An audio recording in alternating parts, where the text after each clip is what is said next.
कृषि भूमि एवं डाइवर्टेड भूमि के मुआवजा की राशि बढ़ाने हेतु भू अर्जन अधिकारी एवं अनुविभागीय अधिकारी राजस्व राधेश्याम बघेल को रेहटी तहसील के किसानों ने ज्ञापन सौंपा। ज्ञापन में बताया गया कि रेल लाइन परियोजना के अंतर्गत भूमि अधिग्रहण में भू अर्जन अधिनियम 2013 के नियमों को अनदेखा किया गया है। रेल परियोजना के अंतर्गत रेहटी तहसील के 100 से 150 गाँव के 2000 किसान परिवार प्रभावित हो रहे हैं।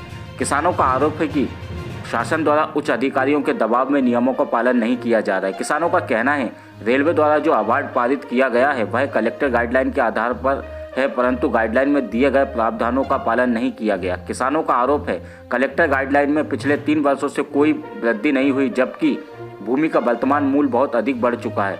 डाइवर्टेड भूमि का मुआवजा भी कृषि भूमि मानकर दिया जा रहा है, जबकि किसान द्वारा प्रतिवर्ष डायवर्सन भूमि का शुल्क जमा किया जा रहा है। मकान के नीचे की भूमि का मुआवजा भी प्रदान नहीं किया जा रहा है।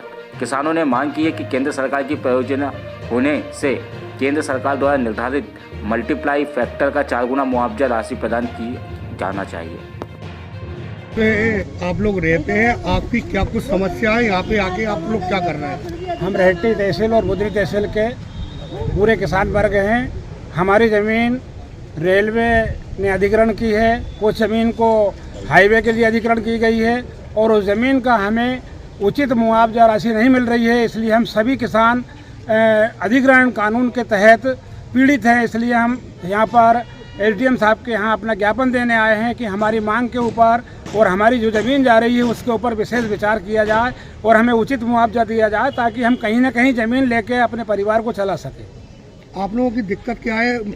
क्या कुछ मांग की गई है आप लोगों ने? मांग मार्केट का हमारी ये मांग है कि मार्केट में जो भाव चल रहा है उस कम से कम उस भाव का तो उस भाव से हमें पैसे दिए जाए, या फिर हमें ज़मीन के बदले ज़मीन दी जाए।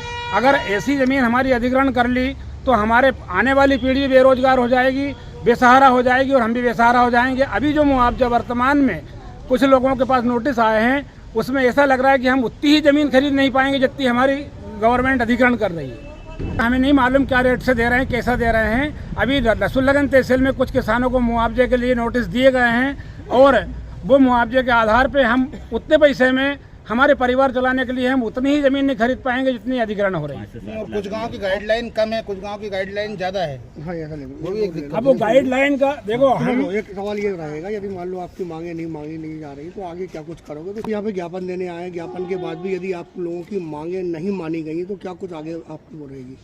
आगे फिर आंदोलन करेंगे, कोर्ट जाएंगे, जो भी अब किसान इकट्ठे होके जो भी कानून का प्रावधान है, कानून का प्रावधान उस हिसाब से संविधान के नियम के हिसाब से काम करने को। कुछ गांव में क्या हुआ कि गाइडलाइन कम कर दी, दूने रेट कर दिए, कुछ गांव में ज़्यादा दे रहे हैं, सब गड़बड़ मामला हो रहा है। 2019 की गाइडलाइन कुछ बोल रही है, 2013 की कुछ बोल रही है।